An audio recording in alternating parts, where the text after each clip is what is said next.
بسم اللہ الرحمن الرحیم۔ ناظرین کرام، آج سے ہم ایک سلسلہ شروع کرنے جا رہے ہیں کہ جس میں مودودی صاحب کی کتاب خلافت و ملوکیت میں بیان کی گئی تمام روایات کی اصل حقیقت کو بیان کیا جائے گا، کہ جس کو بنیاد بنا کر لوگ صحابہ کرام پر اعتراضات کرتے ہیں۔ ان میں سے ایک اعتراض مودودی صاحب اپنی کتاب میں یوں لکھتے ہیں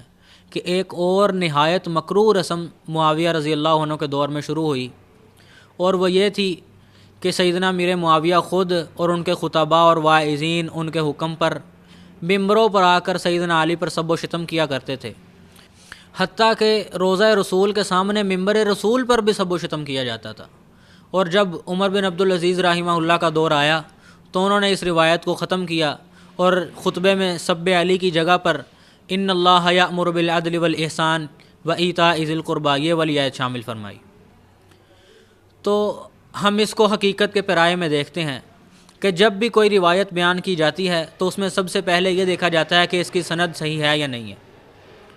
تو اس کی سند الطبقات الکبریٰ میں موجود ہے، جس میں ابو مخنف لوط بن یحییٰ نامی راوی ضعیف اور کذاب ہے۔ محدثین نے اس پر شدید جرح کی ہے اور اس کو کذاب کہا ہے۔ یہ راوی ایسا ہے کہ یہ دوسروں کا نام لے کر اپنی باتیں ان کی طرف منسوب کرتا تھا،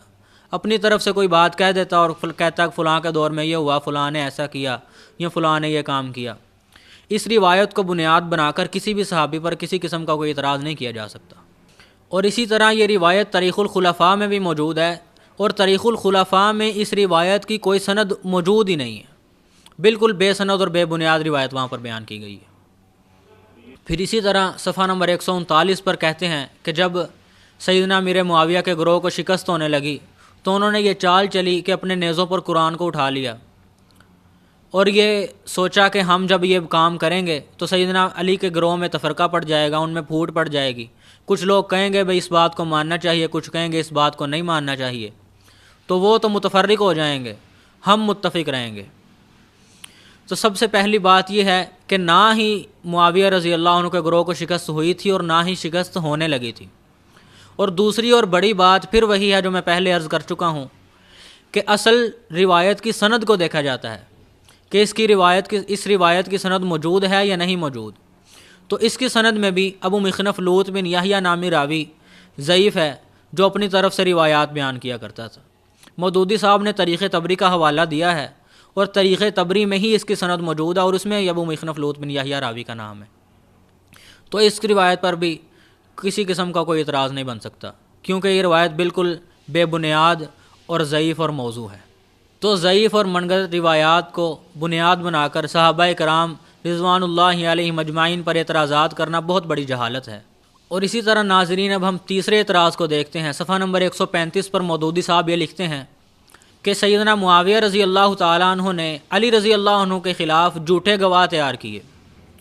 اور وہ اس طرح کہ انہوں نے ایک شخص کو حکم دیا کہ تم ایسے شخص تلاش کرو کہ جو یہ گواہی دے سکیں کہ قتل عثمان کی ساری ذمہ داری حضرت علی پر ہے اور حضرت علی نے ہی عثمان کو قتل کیا ہے۔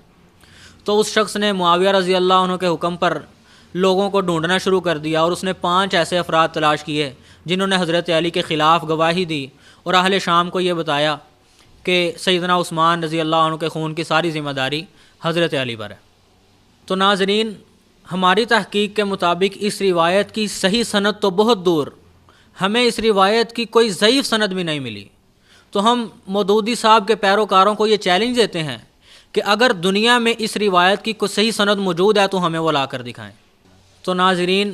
ہم نے مودودی صاحب کی بیان کردہ چند روایات کی حقیقت آپ کے سامنے بیان کی ہے، اور آئندہ بھی انشاءاللہ ہم دیگر مودودی صاحب کی بیان کردہ روایات کو آپ کے سامنے پیش کرتے رہیں گے اور ان کی حقیقت بیان کرتے رہیں گے۔